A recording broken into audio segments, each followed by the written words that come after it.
Assalamualaikum warahmatullahi wabarakatuh. Apa kabar anak bapak yang soleh dan soleha? Jumpa lagi dengan Bapak Junaidi, bidang studi Bahasa Indonesia. Bapak doakan semoga anak bapak sehat walafiat, tidak kurang satu apapun. Baiklah, langsung saja kita saksikan video berikut ini. Assalamualaikum warahmatullahi wabarakatuh. Selamat pagi anak bapak yang bapak sayangi. Puji dan syukur kita panjatkan kehadiran Allah Subhanahu wa taala, yang mana sampai hari ini kita masih diberinya kesehatan sehingga kita bisa menjalankan aktivitas kita sehari-hari. Salawat barangkali salam kita hadiahkan kepada Nabi besar kita Muhammad Sallallahu Alaihi Wasallam, yang mana kita mengharapkan syafaatnya nanti di yaumil akhir. Amin ya rabbal alamin. Anak bapak yang bapak sayangi, materi kita untuk pertemuan kita hari ini yaitu tentang iklan baris dan iklan kolom, yaitu lanjutan dari minggu kemarin, yaitu tentang iklan. Jadi di sini telah ada pembagiannya, yaitu iklan baris dan iklan kolom. Kemudian menurut bentuknya iklan terbagi dua. Yang pertama iklan cetak. Iklan cetak di sini masuk kepada dalam surat kabar. Biasanya itu kita dapati dalam surat kabar. Kemudian ada tabloid, kemudian ada lagi majalah, itu namanya iklan cetak. Iklan cetak itu bagian-bagiannya adalah iklan baris. Kalau kita sering membaca sebuah surat kabar, situ sering kita jumpai yang namanya iklan baris. Kenapa dikatakan dia iklan baris? Karena iklan itu dihitung berdasarkan baris. Biasanya penulisan iklan baris itu menggunakan huruf-huruf yang singkat. Jadi kata-kata itu disingkat. Itu yang dikatakan iklan baris, karena dia untuk menghemat, yang pertama untuk menghemat dana, yang kedua untuk menghemat kata-kata. Tetapi iklan baris itu singkatan yang dibuat di dalam iklan baris adalah singkatan yang lazim, yang sudah biasa dikenal oleh masyarakat. Itu namanya iklan baris. Kemudian ada namanya iklan kolom. Iklan kolom hampir sama dengan iklan baris, tetapi iklan kolom itu selain ada kalimat atau kata-kata, terdapat juga gambar. Ada gambar. Umpamanya dijual mobil, ada gambar mobilnya, dan kemudian ada juga kalimat-kalimat. Itu dia yang dikatakan iklan kolom. Kemudian ada namanya lagi iklan display. Iklan display ini hampir juga sama dengan iklan kolom. Cuman bedanya kalau iklan display ini dia mungkin agak lebih besar. Itu dia ada 3 pembagian iklan yang dimuat di media cetak.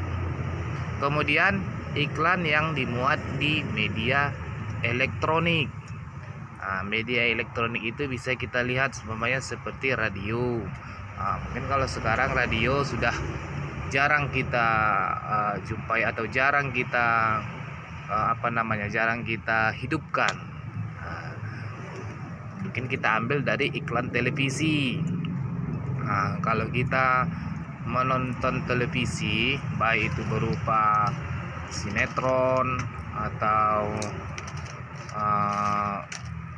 film-film yang lain, maka di pertengahan atau beberapa menit sinetron itu berputar, maka akan ada iklan.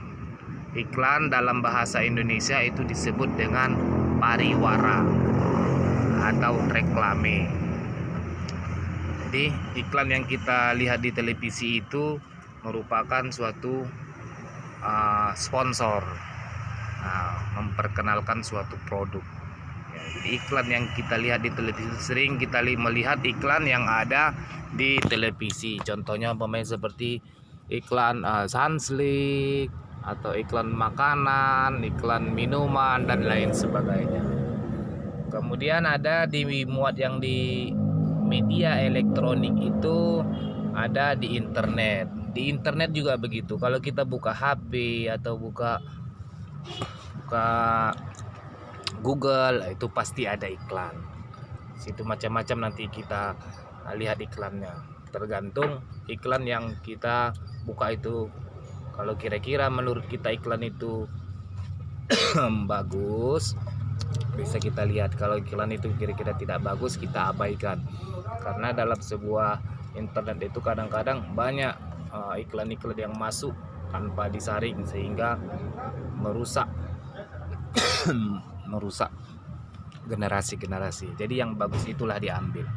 Oke anak bapak, di sini iklan cetak, iklan elektronik. Jadi menurut bentuk iklan terbagi dua. Yang pertama iklan cetak, yang kedua dia iklan elektronik. Oke, kita lanjutkan ya anak ya. Di sini dia ada iklan baris. Iklan apa itu iklan baris? Iklan baris adalah iklan yang ditawarkan dalam bentuk beberapa baris dalam kolom yang sangat terbatas sehingga penulisannya menggunakan singkatan-singkatan demi menghemat tempat dan biaya. Itu yang seperti Bapak terangkan tadi. Iklan baris itu semakin banyak barisnya, semakin besar biayanya. Jadi bagaimana supaya biaya itu sedikit, maka kalimat-kalimat atau kata-kata itu disingkat. Tetapi singkatan itu singkatan yang lazim. Contoh, dijual rumah. Nah, bisa kita singkat menjadi umpamanya JL atau DJL, kemudian RMH rumah. Nah, jadi tidak ditulis secara keseluruhan. Dan juga singkatan itu tidak umpamanya D, kita ingin menulis dijual D saja, itu juga tidak bisa. Atau kita ingin menuliskan rumah R saja, itu juga tidak bisa. Kenapa? Karena R itu singkatan yang tidak lazim. Jadi singkatan yang lazim yang disebut dengan singkatan lazim itu umpamanya kita ingin menulis rumah ya RMH, itu kan sudah biasa. Nah, jadi kalau hanya sekedar R itu masyarakat atau si pembaca tidak paham. Jadi maka kita gunakan singkatan-singkatan yang lazim. Nah, jadi jelas ya, iklan baris, iklan yang ditawarkan dalam bentuk beberapa baris. Jadi karena biaya dalam iklan baris itu yang dihitung adalah barisnya. Jadi semakin kecil barisnya, semakin murah biayanya. Itu dia iklan baris. Kemudian ciri-ciri iklan baris. Nah, iklan baris mempunyai ciri-ciri. Nah, kita juga sebagai manusia mempunyai ciri-ciri. Anak-anak sekalian, ada juga ciri-cirinya. Nah, iklan ada ciri-cirinya. Apa ciri-ciri iklan baris? Yang pertama, tampilan iklan baris lazimnya berwarna hitam putih. Nah, kalau kita dilihat di surat kabar tidak berwarna, karena kalau berwarna iklan kita itu di dalam surat kabar tambah mahal. Nah, jadi biasanya iklan baris itu hanya berwarna hitam putih. Kemudian yang kedua, iklan berada pada halaman koran atau media cetak lainnya. Ada khusus kalau kita lihat umpamanya dalam surat kabar SIP itu kan kepanjangan dari Sinar Indonesia Baru. Di situ ada khusus kolom untuk iklan. Nah, khusus kolom untuk iklan. Jadi iklan itu ada tempat-tempatnya. Tidak di semua lembar koran itu ditulis iklan. Ada khusus kolomnya. Kemudian yang ketiga, kolom iklan baris memiliki besar sekitar 3 x 5 cm. Nah, kira-kira segitulah dia, 3 x 5 cm. Bisa kita bayangkan semana pala lebarnya itu. Karena dia tidak terlalu besar. Kemudian yang keempat, isi iklan berupa tulisan singkat terdiri dari 3 sampai 4 baris. Itu yang Bapak katakan tadi. penulisan iklan itu disingkat 3 sampai 4 baris. Bolehkah kita menulis sampai 10 baris? Boleh, tapi itu bukan lagi namanya iklan baris. Karena kan iklan baris itu kan singkat saja, dia singkat padat, bermakna. Nanti kalau dia terlalu panjang udah lain bahasanya, nanti bukan iklan lagi dia. Kemudian yang ke-5, isi iklan baris biasanya langsung to the point, maksudnya langsung mengarah ke produknya. Itu dia maksudnya to the point, ke fokus pada iklan tanpa basa-basi. Jadi dia mengarahkan atau langsung kepada produk yang ditawarkan. Jadi tidak dia berkilah ke sana kemari, tapi dia menawarkan produk itu atau memberitahukan sesuatu itu langsung kepada produk yang ditawarkan. Itu dia maksudnya to the point. Kemudian yang ke-6, ada informasi lebih lanjut berupa nomor HP. Kalau kita membuat sebuah iklan, contohnya umpamanya berita tercecer. Di situ bisa kita lihat kalau ada kita membaca sebuah surat kabar, berita tercecer. Ini telah tercecer sebuah ini. Pasti dia ada mencantumkan nomor HP. Jadi kalau umpamanya ada orang yang menemukan kemana akan dikembalikan, maka kita harus mencantumkan nomor HP yang aktif atau alamat yang bisa dihubungi oleh konsumen. Itu dia maksudnya ada informasi lebih lanjut berupa nomor HP yang dapat dihubungi. Kemudian yang terakhir, ciri-ciri iklan baris. Terkadang ada iklan baris yang memuat gambar, kadang ada gambar juga. Kemudian namun sangat kecil, karena iklan baris itu diutamakan dia kalimat-kalimat. Karena kalau nanti dia gambar, nanti bertambah besar kolomnya. Jadi sehingga memakan biaya yang lebih tinggi. Oke, sampai sini ciri-ciri iklan baris ya. Nanti bisa kamu lihat, kamu baca sendiri. Mana nanti kira-kira yang kurang paham, boleh nanti kita berdiskusi. Oke, kita lanjutkan enak ya. Ada beberapa unsur bahasa dalam membuat iklan baris, yaitu bahasanya harus komunikatif. Maksudnya komunikatif itu mudah dipahami. Maksudnya siapa yang memahami? Mudah dipahami oleh konsumen. Jadi tidak berbelit-belit. Itu yang dimaksudkan dengan komunikatif. Menggunakan singkatan populer, yang Bapak katakan tadi, singkatan populer, singkatan yang lazim, agar menghemat dapat dan mengefisiensi kata. Singkatan-singkatan populer yang sering digunakan antara lain. Di sini kita lihat yang Bapak katakan tadi, jual, JL, listrik, RMH, rumah, telepon, dan sebagainya. Itu singkatan-singkatan yang biasa kita dengar atau kita baca. Sama seperti anak Bapak juga kalau ingin menulis pesan singkat, pasti kalimat-kalimat itu disingkat. Tapi singkatan yang sudah diketahui masyarakat umum, itu dia maksudnya. Oke, selanjutnya ini Bapak langsung Bapak langsung langsung Bapak buka materi selanjutnya.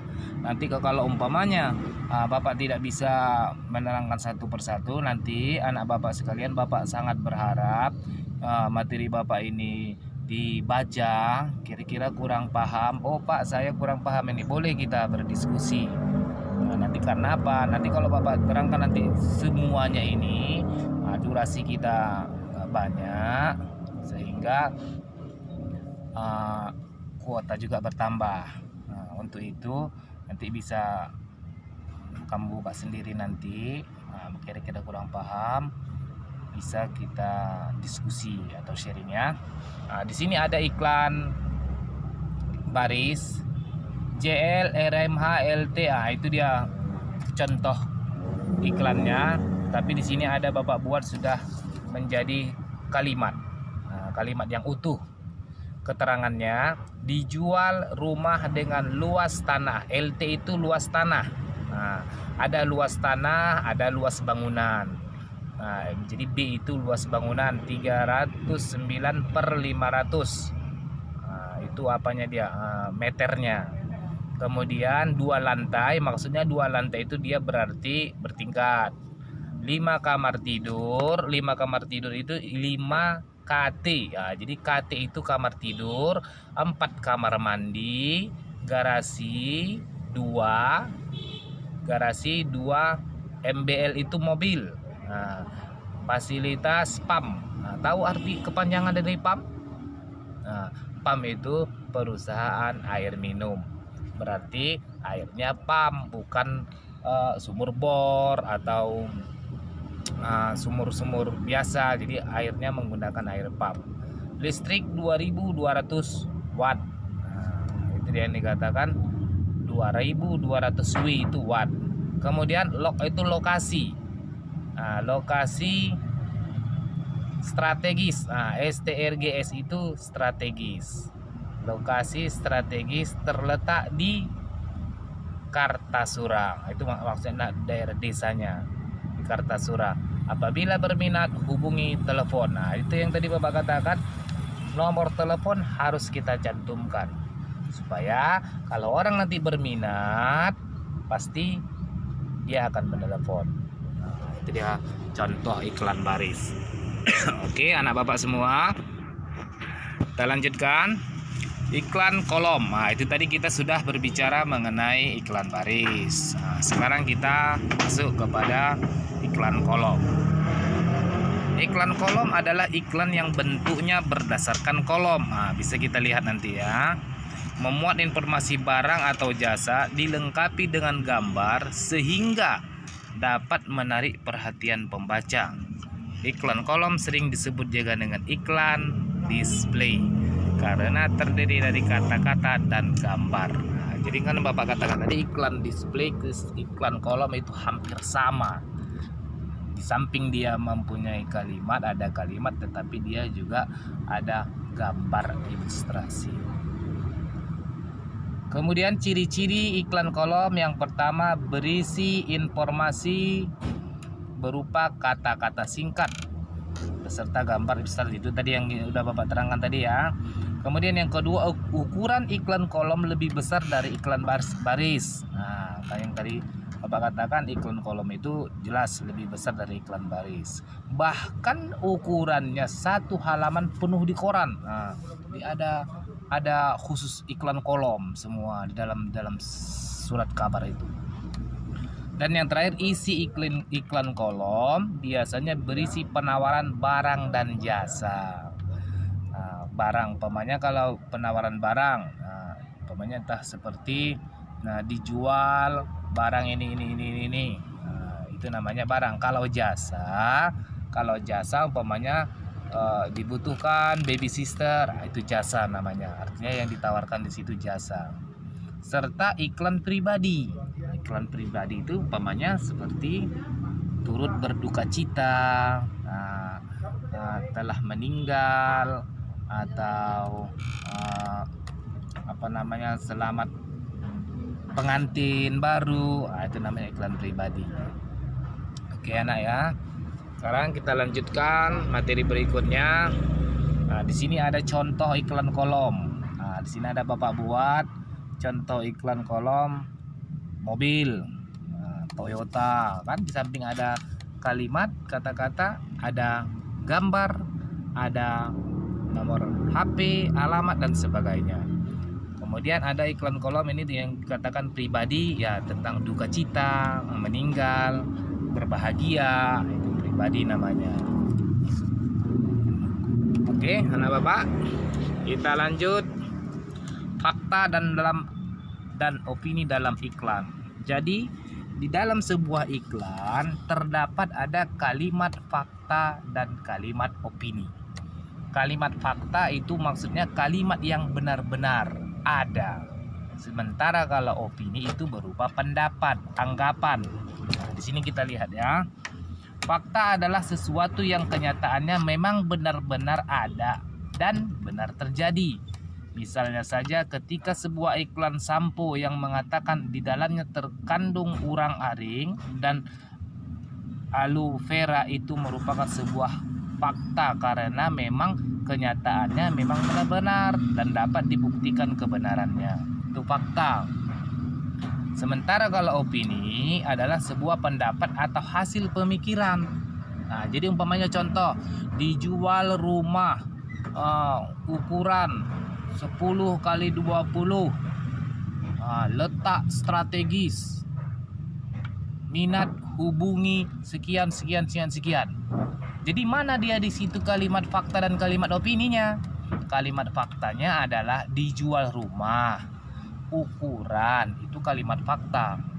Mana dia kalimat opininya? Kalimat opininya adalah letak strategis. Nah, strategis itu kan opini, itu kan pendapat.